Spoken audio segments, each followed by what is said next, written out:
Good Sunday afternoon, YouTube. I am about to show you a video, but before I get to it, I had this great idea for a cute little intro. There was gonna be some like fast cuts, and it was gonna be clever and show off my cinematography skills. But while I was moving the file over to my computer, I deleted it, and it didn't go to recycle bin. It just permanently deleted. So, uh, I'm on the struggle bus today. Instead, enjoy this sped up clip of me bringing my laundry in.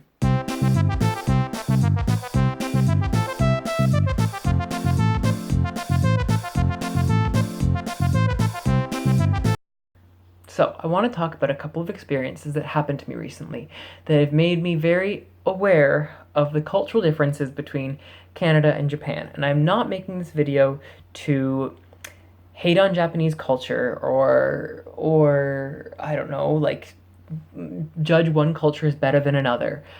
Basically, I'm making this video because things are different and it's different and I have feelings because it's not what I'm used to and it's different and it's different. So, I want to talk about a few experiences that have happened recently. The first of which that I'll talk about happened just yesterday. So I was in Karatsu, which is about an hour and a half-ish away from my town, and I was at the train station, and so my train pulled up. I didn't get on right away because I was kind of on the other end of the platform, so I had to walk. So a bunch of people got off. I didn't really see who got off. Maybe 5 or 6 of the people used the same door that I used to get on, and so I get on, and there on the bench is a purse. It's completely alone. And there's people, no one's sitting on that bench, no one's sitting on the bench across from it, no one's sitting in like a radius around this purse, and no one's acknowledging it, no one's looking at it, no one's saying anything. And I'm like, this is someone's lost item. And my first reaction is to like call out after the people who got off and like say like, sumimasen, excuse me, like did someone forget their purse? But they're all gone because I got there a bit later than everyone else left. But there's 5 minutes until the train departs, and everyone knows this. So I'm like, okay, so I hop back off the train. I'm like looking up and down for a station attendant. I can't find one. And I'm like, well, I don't know. So I get back on, and again, no one is looking at this purse. No one's looking at me either. I noticed this because as soon as I kind of started making a what's going on, I kind of started getting like some blind eyes. And so I was like, okay, no, if this was my purse, if this was my wallet, if this was my lost item, I would want it to be turned in to someone who works for the trains. Someone who will put it in a lost and found, or someone who will call someone who will make sure it's in an easily accessible place so I can get it back. So I pick up the purse. I make an obvious gesture to like walk down the other end of the train. It was like a 15-second walk down the train. And I give it to the conductor, the driver, and he is like, and I'm like, I just explained, like, oh, it was on the seat back there. And so he opens it up, and there was like something like 20 or 30,000 yen in there, which is like $200-300 US. Like, that's a lot of money to just lose. So that train was going to Saga, which is like over an hour away. And I would hate to have my item turn up in Saga and then for them not to know where it was found. Because if they don't know where it was found, it would be stuck in Saga, and I'd have to go an hour to pick up my purse. I'd like my lost item to be kept somewhere close to where I lost it.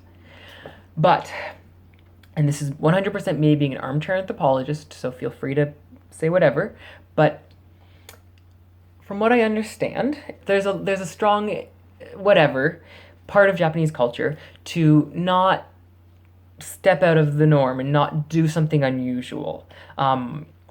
Especially in a public setting. And so I think there might have been some pressure on people to not be perceived as a potential thief.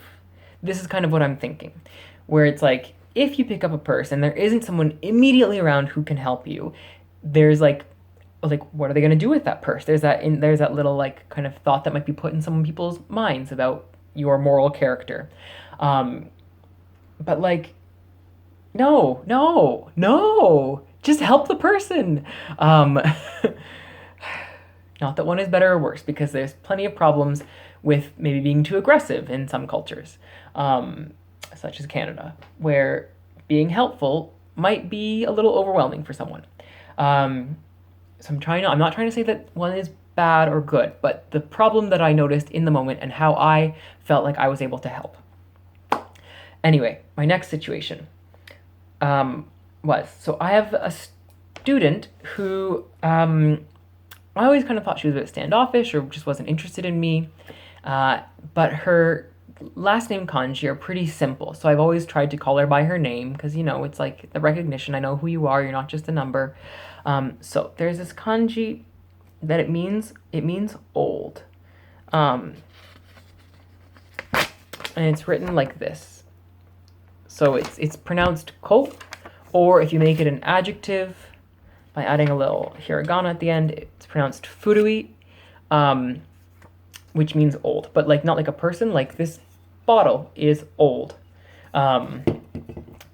Anyway, so I've always been saying like, oh, Furukawa-san, and she's always kind of giving me blank stares. And I've been like, okay, you know what, whatever, she's not my fan. So we recently had an interview test where with that year of students, where they were asked to they had a little like paper, like their grading rubric, and they were asked to write their names in Romaji and English characters just to practice their English spelling or whatever. Anyway, I think nothing of it, but she comes and she gives me her paper and she writes her last name as, I don't know if you can see it, Yoshikawa. Yoshikawa, not Furukawa. So I showed you, this is the kanji for furui. Furu.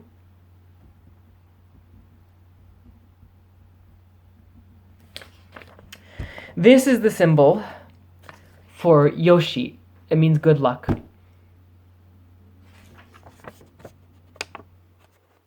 They're very similar, right? They're extremely similar.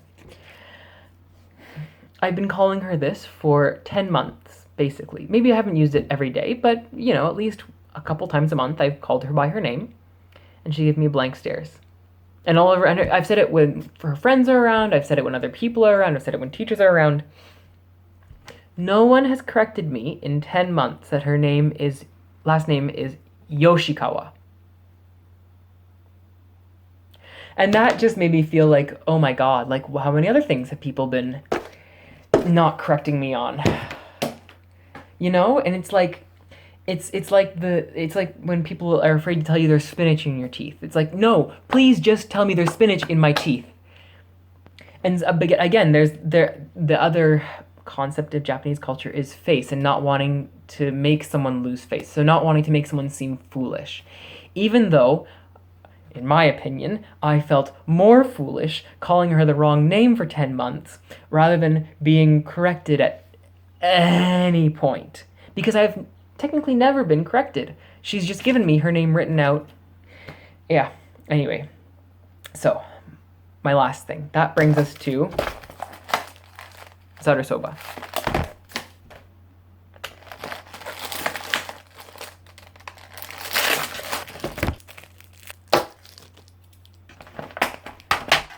So, this is zaru soba. It's cold soba noodles. You can buy it at any convenience store.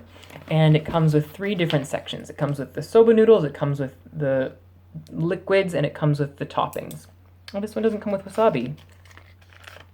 Oh wait, yes it does. Haha. So yeah, so you have some things.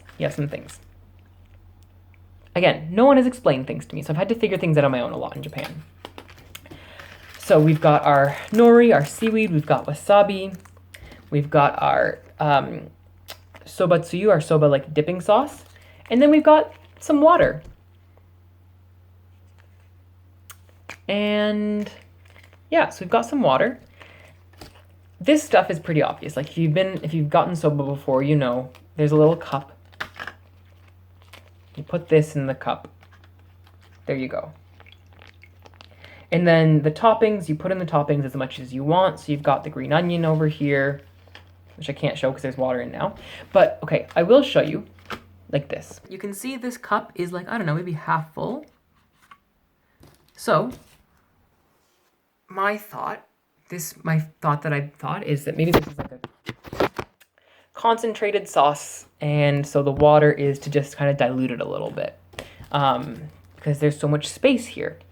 So I eat this maybe once a month or two at my desk at work. And it's fine. If I don't have time to make lunch, I'll do that. So I've been eating it that way. So one day, I'm talking with one of my other coworkers, and she's like, "Oh, you bought zarusoba? Nice, yum, yum." And I'm like, "Yeah, I like it, I like it." So I'm doing this exact same thing. We're chatting. I'm preparing it. I'm putting all my things in, and just to speed things up a little bit. Spicy. I get to the water. So I open the water packet. I'm not going to pour it in, but I pour it in here. And she's like, and she looks at me, she says, oh, that's how you eat it. And then walks away. And I'm like, what? Like, that's an odd point to jump in how I'm preparing my food. So then I look at the back. I've never looked at the back of this packet before. This is my fault. This is 100% my fault. You can see in this diagram that the water goes over the noodles because the noodles have always been really tough to eat. They've always been really sticky. I haven't known how to eat them because they come as a big block because they're sticky. But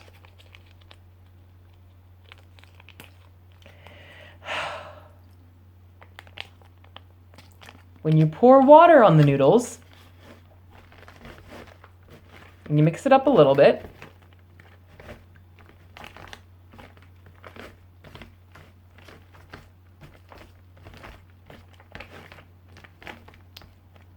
they loosen up. They get a lot less gummy and sticky, and you can actually eat them not in one big chunk. So, I have been doing this wrong. Again, since I got here, for 10 months. I've been doing this wrong for 10 months. And I've eaten this dish at my desk no fewer than 6 times. And people have always seen me make it. People have always seen me struggle to eat it. And no one has said anything. The closest that someone came was, oh, so that's how you eat it. And then walked away. And again, because of this not wanting to make me lose face. But like,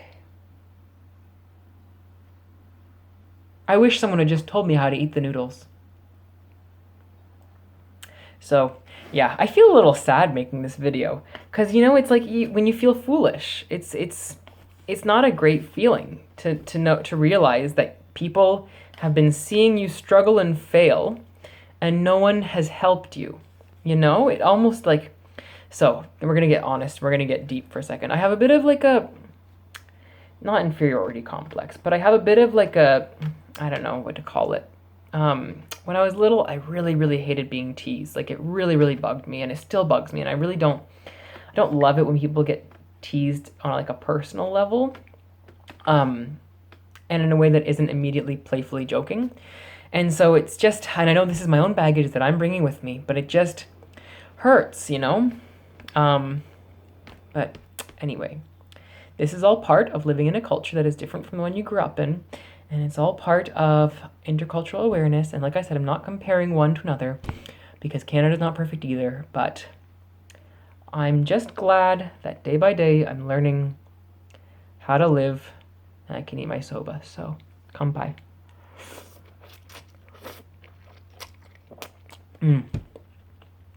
Oh, itadakimasu is what I'd actually say.